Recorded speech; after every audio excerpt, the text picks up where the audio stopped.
That's the road from Retirement to Hurlock in St. James, in the constituency of East Central St. James. Before I go any further, I'm going to ask my good friend and sister, Danny Clark, to come forward and lead us in prayer. Let us all stand as we pray.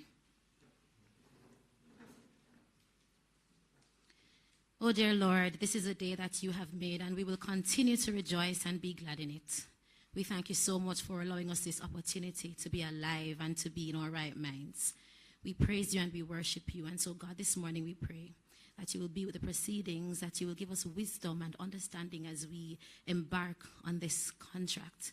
And Lord, may it benefit all Jamaicans who will traverse this piece of road, and may we protect it, and may we be careful as we traverse on it. We thank you, O Lord, for the wonderful partnerships that you have allowed us to have so that we can increase our infrastructure.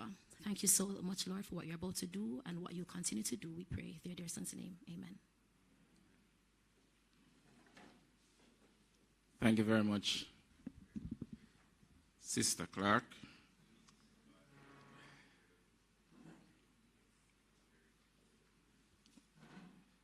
This morning, we're here to sign this very important agreement, which will see to the continuation of works along this very busy corridor over there in St. James. And to help us in this process, today we have at the head table, and I'll start on my extreme left with the Permanent Secretary in the Ministry of Economic Growth and Job Creation, Mrs. Audrey Sewell. To my immediate left here is Dr. Kerry Wallace, and he's the Executive Director of the Tourism Enhancement Fund. To PS's right is the Minister without portfolio in the Ministry of Economic Growth and Job Creation, the Honorable Clifford Everard Warmington. And to the left of Mr. Wallace is the Honorable Edmund Bartlett. He is the Minister of Tourism and the Member of Parliament for East Central St. James, more importantly this morning. And to the left of Minister Warmington is the Most Honorable Andrew.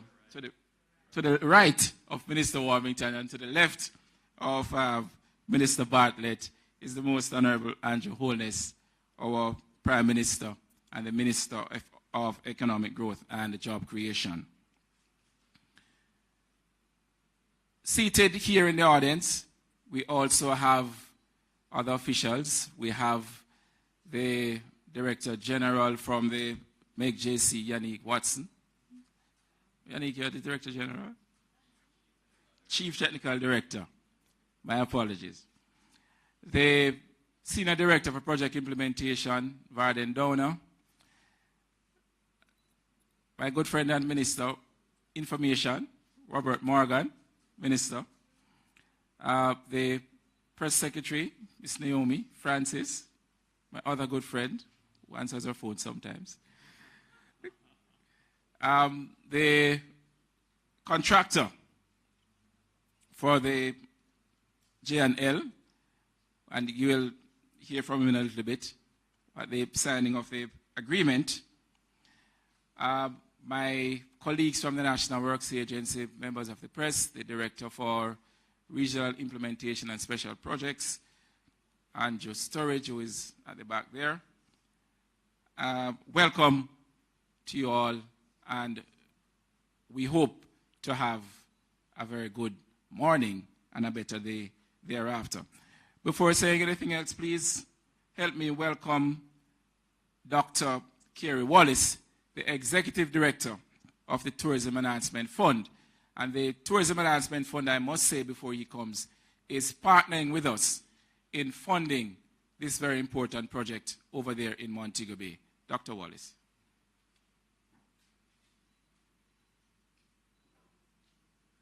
Thank you so much, Chairman Stephen Shaw, Honorable Prime Minister, Most Honorable Andrew Holness, Minister of Tourism Edmund Bartlett, Minister with our portfolio in MEGJEC, Everett Warmington, Minister Morgan, partners in the National Works Agency, the contractor, media, ladies and gentlemen, good morning.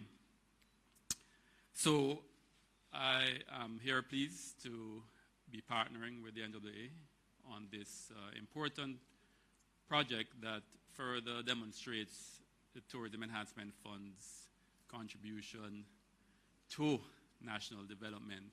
It's tourism dollars working for you, the people of Jamaica.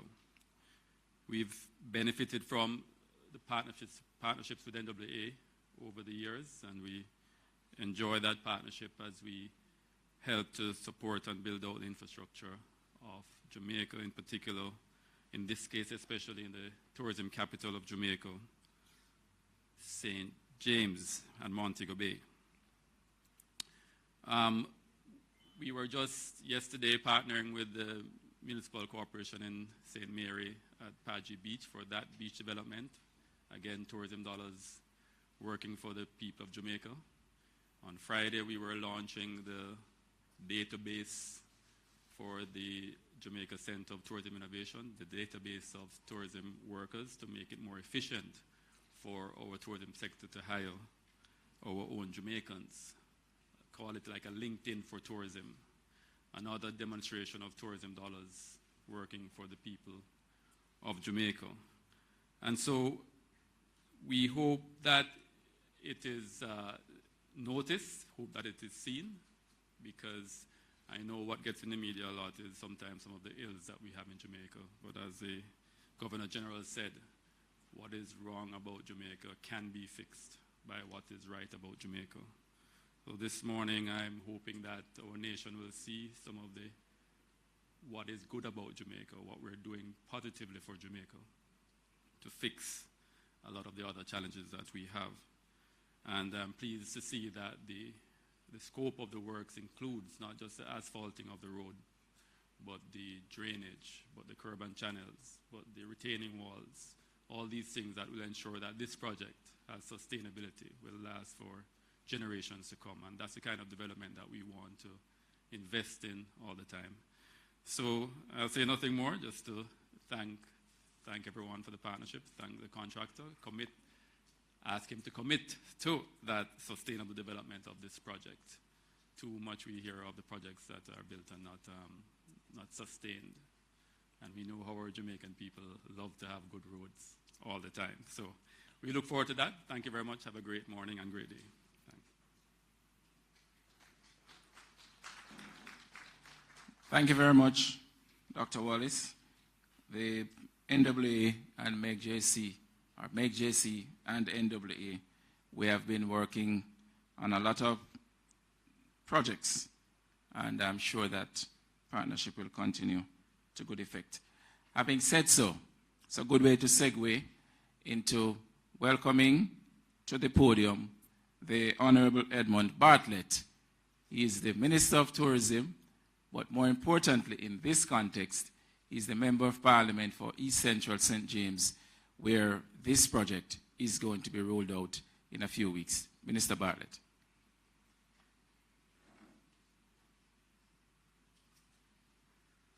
I'm not sure if I should say thank you, but I think I can acknowledge and accept the introduction this morning. This is not my happiest of mornings, but it is a morning that will hopefully bring some level of relief to my unhappiness, because we've been on this road a long, long time, and through many, to use a nice biblical phrase, dangers, toil, and snares.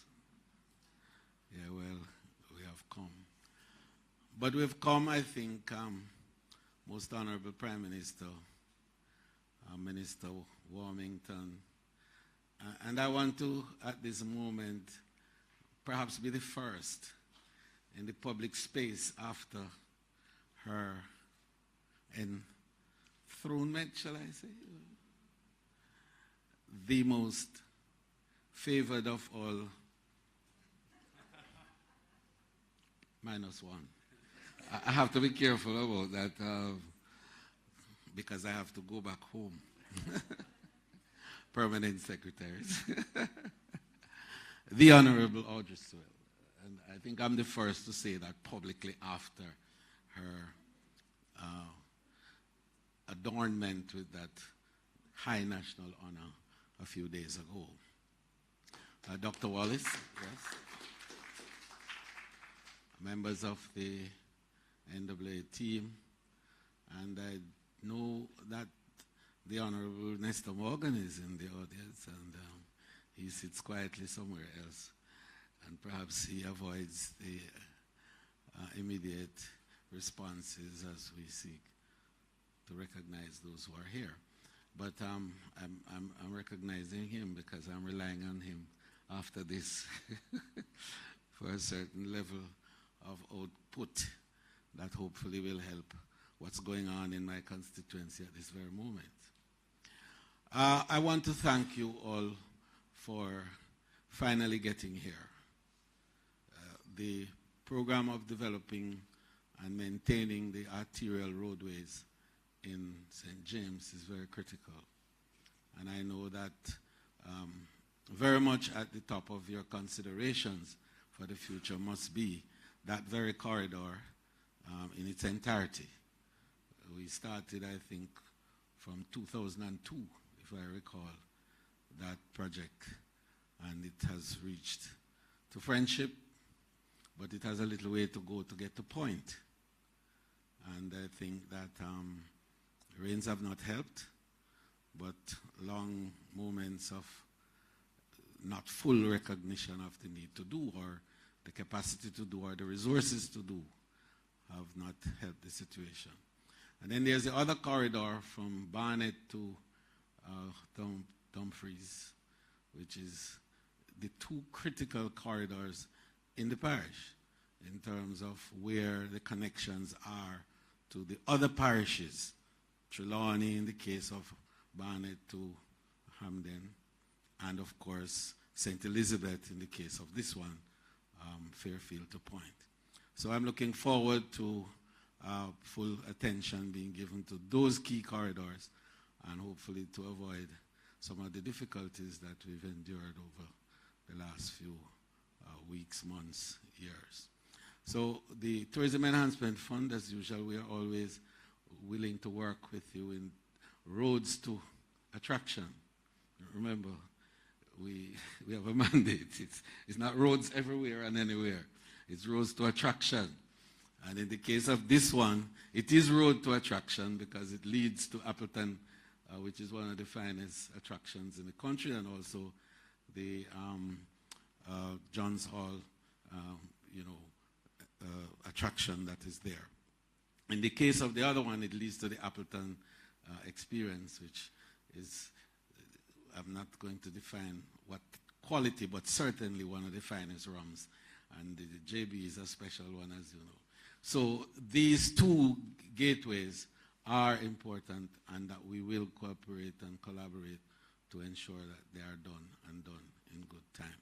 So, Prime Minister, thank you, sir, for the insistence that I know you have had on this one, and you've helped us greatly to get it to where it is today. And we want to thank you for your involvement in this particular one. And for you to come, Prime Minister, to sign today is a strong statement of how committed you are to the process and how driven you are by making sure that these key gateways are in good shape. Contractor, I haven't met you yet, but it is not important. What is important is that you go and do a good job, and that all the support for you to do a good job will be there. And we're looking forward to your completing the work, starting not tomorrow, but yesterday. And I think you're going to find some little difficulty this morning as you leave to go down there to make sure it's done. But let's get it done. And let's put it in an advanced state of repair so that by Christmas, people can start using it even though it might not be fully finished. So again, thanks for the day. It has alleviated my pain a little bit. But if you go down and start immediately, it will eliminate my pain. Bless you and thanks a lot.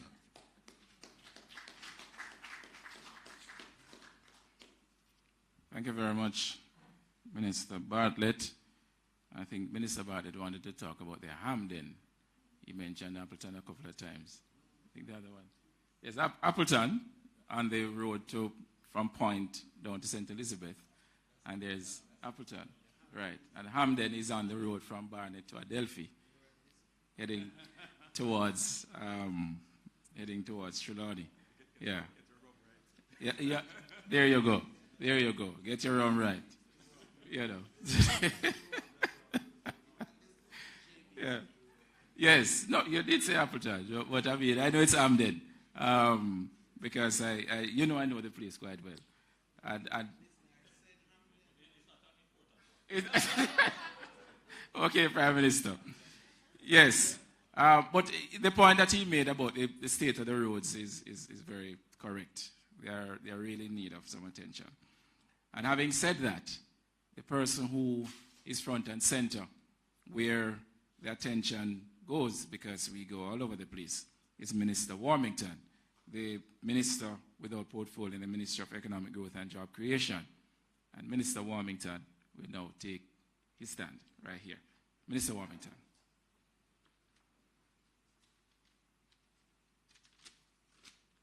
Thank you very much, Mr. Master Ceremony, Mr. Prime Minister, colleagues, Mr. Dr. Wallace, PS, and my colleagues from the ministry and from NWA, the press morning.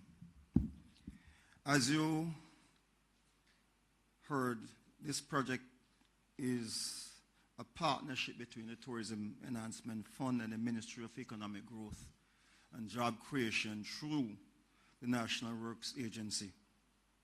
This control section from Fairfield to Point is a Class C road spanning some 19.66 kilometers. The proposal was to rehabilitate the first 7 kilometers of the thoroughfare in 3 phases because of the deplorable condition it was in, and secondly, the cost. This corridor experienced a high volume of traffic as it connects the rural section of southern St. James, such as Maroon Town and Garland, Ellerslie, Magotty, and Balaclava in St. Elizabeth to the city of Montego Bay, St. James.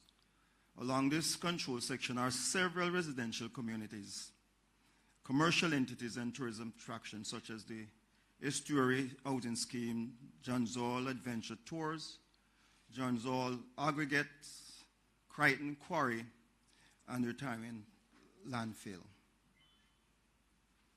To date, 2 phases have been completed, and this is the first of several signings that we'll have as it relates to projects. The ministry and NWA, the government itself, have done billions of dollars in infrastructure projects quietly, but we now intend to do it publicly, that Jamaica can know what is being done by the government and what is spent. Phase 1 of the project captured 1.6 kilometers of road rehabilitation, starting from the location of Fairfield Bridge to Taylor Avenue, costing $71,121,000, funded by the National Works Agency recurrent budget. Phase 2 captured 2.3 kilometers of road rehabilitation, starting from the location of Taylor Avenue to Friendship, costing $140,416,750, funded by the National Housing Trust. Phase 3 captures 2.2 kilometers of road rehabilitation, starting at Friendship to Earla Crossing, estimated to cost $293,521,662.74. However, because of the budgetary constraint, only 1.8 kilometers of road rehabilitation starting at Friendship to Earla Anglican Church can be done. An additional $32 million will be added to this project before it's completed. So in the long run, we'll only need to find another $60 million to complete the entire project. MP, Minister. So you'll have the total completion of that project. The design for this section comprises 150 millimeter sub-base, 150 millimeter base course, and 75 millimeter asphalted concrete overlay pavement that is driving surface. This design is necessary based on the high traffic volume, especially of heavy-duty vehicles associated with the quarries, landfill, and other commercial activities in that locale. Additionally, the impact of these large units on the pavement, as they often exceed the limit of their axle load, necessitate this design. And we hope to shortly do the other signing, which is the Montego Bay to Grateful Minister. So again, this is the first of several.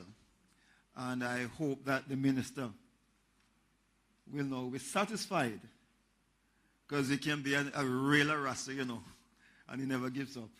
And he's always fighting for it. So, Minister, you have achieved. And I'm happy to be a part of the signing today to relieve your suffering and your pain in that era. Thank you very much, ladies and gentlemen.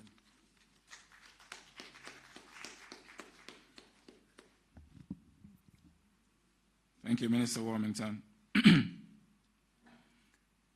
Now, you're here to hear a little bit more about the project and what is in the offing as it relates to that section of St. James.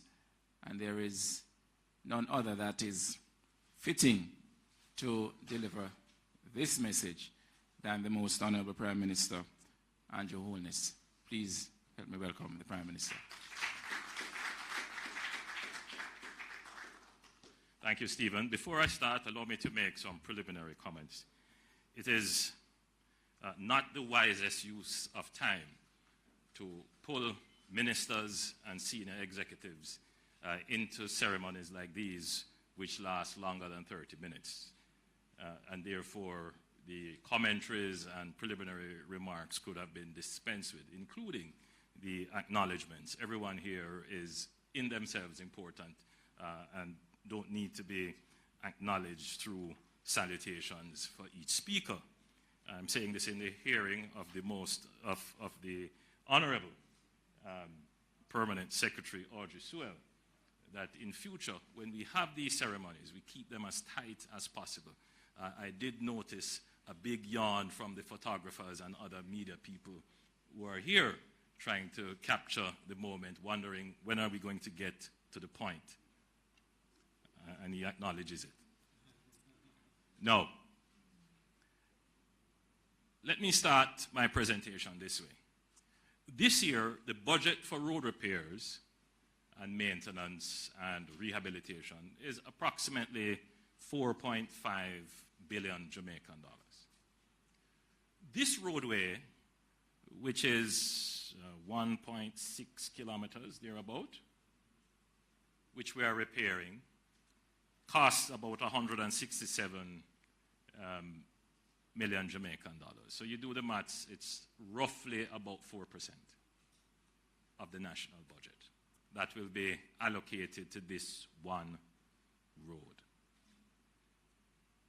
Now I want you to just think for a moment, how many more roads are in this condition with this level of inconvenience that are across Jamaica? Particularly roads that have recently been affected by heavy rains. And you would recall that over the last 5 years, at least 3 of those years, we have had significant rainfall deteriorating our roadway. I'm saying this for context. I want every Jamaican citizen to understand that I understand your frustration with your bad roads, with Jamaica's bad roads. Almost every Friday, I'm in a different part of Jamaica, rural parts of Jamaica, doing housing and other important infrastructure work, water and sewage. But to get there, I do drive on some of these very bad roads. And invariably, the citizens, after being very grateful and gracious about whatever it is I'm handing over or opening, or they inevitably turn to the condition of the road. Prime Minister, you see the road, you drive on the road? I say, yes, I feel the road. So I understand. And I understand when you are moved to the point of a demonstration, where you feel that there is no other way to get the attention of the government, the attention of your representative. And sometimes it boils over into real anger. And I want to tell you that I understand and I appreciate. It is not that we don't know. It is not that we are unaware or we don't see. But I go back to where I started. We simply do not have the budget to fix all the roads all at once. What this government, your government, has been doing above everything else, and for which we cannot be in any way reasonably criticized on, is to improve our wherewithal by improving and increasing our fiscal capacity. To put it in layman's terms, we are managing the economy, growing the economy, increasing our revenue collection, protecting our revenue, so that we have more resources to deal with your roads. Now, let me say that with the budget that we have to be very strategic with it. So the first strategy employed is to build roads that carry the heaviest volumes of traffic. So if you look right across Jamaica, you will see significant investments in major thoroughfares that are now currently carrying high volumes or designed to carry high volumes to reduce traffic and increase your mobility and connectivity. It doesn't mean that we do this to the exclusion of your local subsidiary and secondary roads. No. We do make allocations to treat with local roads, secondary roads. That comes through the parish councils and budgets through the NWA, which I mentioned, that $4.5 billion. And so in almost every constituency across Jamaica, local roads are being repaired. But it is simply not at the pace, at the speed at which you and I would want it. And I will say one more fact that Jamaicans should contemplate. At least 20 years ago, Jamaica had the record of being the country with the second highest road density in the world. Meaning that Jamaica, per square mile, had more roads than only one country in the world. You see what that means? It means that, that when we were doing our physical development of the country, we built out an extensive road network, some of which were not properly planned, and some of which were not built to standard, and some of them were just poorly built. So there are roads where there are communities which the populations at the time in those communities were significant. Not so now. There are roads that were built and you drive on them for miles and it doesn't take you to anywhere. There's no economic activity along, but it is still there. It is still in need of repair. still falls on our schedule of roads to be maintained. And when these roads were built, many of them, started out as tracks along riverbanks, and eventually we upgraded them, but they had no preparation for drainage. When they were built, they weren't built to carry heavy axle loads as they are carrying now.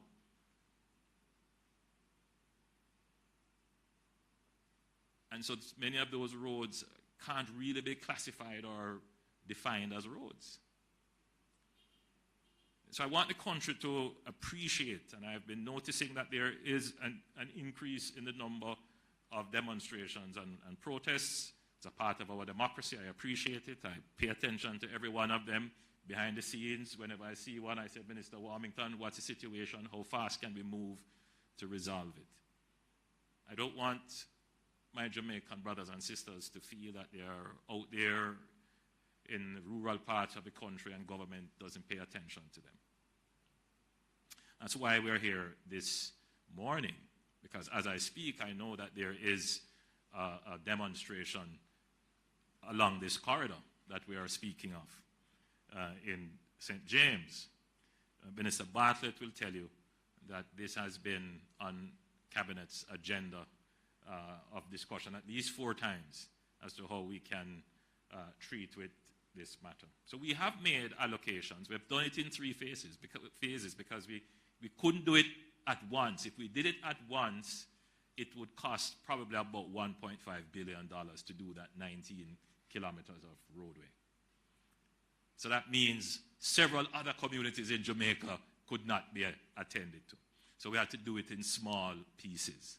Today we are doing $167 million for 1.6 kilometers of road. But this is not just asphalt. I want to emphasize that. We have to build the road according to its use. We know that along that corridor there are several quarrying activities that take place, several heavy trucks that use the area. We also know that the road as built has no drainage, and so a part of the deterioration of the surface is that the entire road becomes a gully course for water, a drainage course, and so that will destroy the surface of the road. Now, in this, we're using, what's it called, HDP pipes and culverts to build proper drainage. This will mean excavation of the rocks that are to the side of the road and to dig the trenches. So this will extend the time of the work. It's significant work that will be done. But one of the things that I will be paying special attention to is that in the contract, the depth of asphalt that will be used will be twice the usual amount.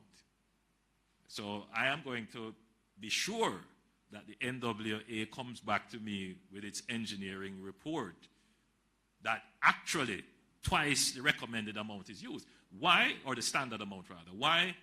Because of the heavy axle weight that this section of the road will use in taking trucks and heavy equipment that will traverse from the various quarrying activities. It is a road as well that connects to certain attractions, and so we have said as well that it is not just about throwing down the asphalt. The road itself must look good. One of the things we don't do well in Jamaica is to pay attention to the streetscape and the aesthetics of the actual built infrastructure. It sometimes just, the concrete is just laid without care. The sidewalks are laid irregularly, and it just looks like a cobbler did the work. So I'm saying, Mr. Contractor, please take pride in the work. Make sure it is done properly. So with those comments and remarks, I thank you for taking time out, and let's get the signing done, and let's get to work.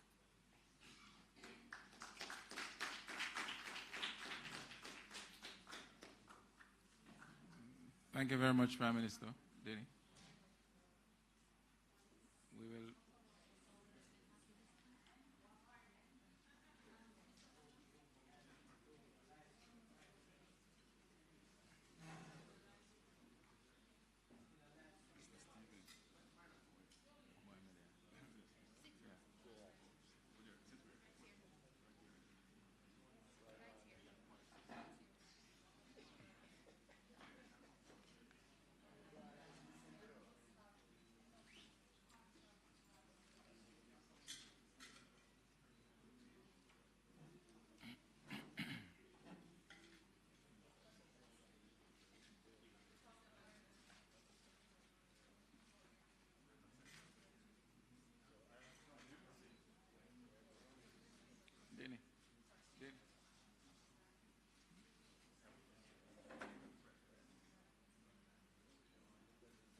All right.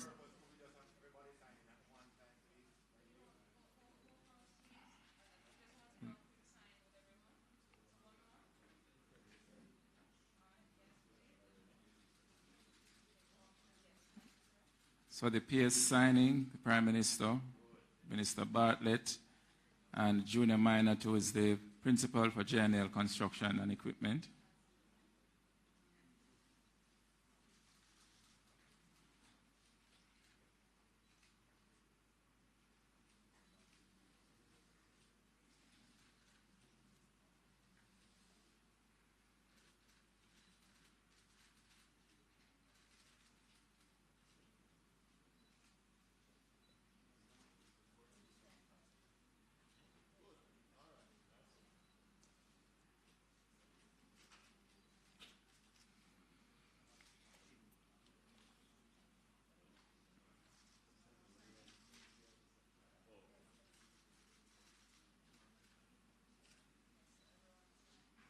We're all good?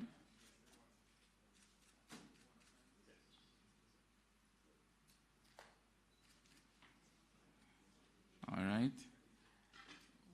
We usually do a symbolic handing over, PM.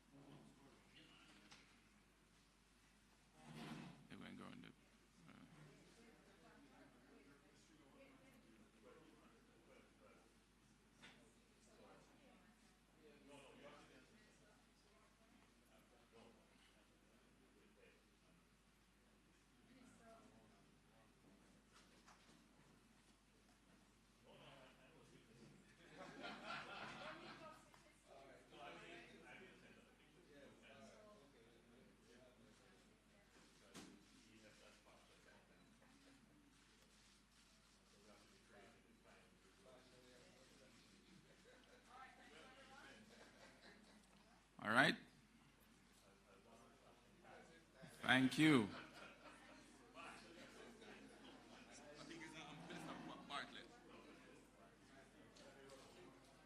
Thank you, ladies and gentlemen. That's the end of our program for this morning. Thank you. Have a good one.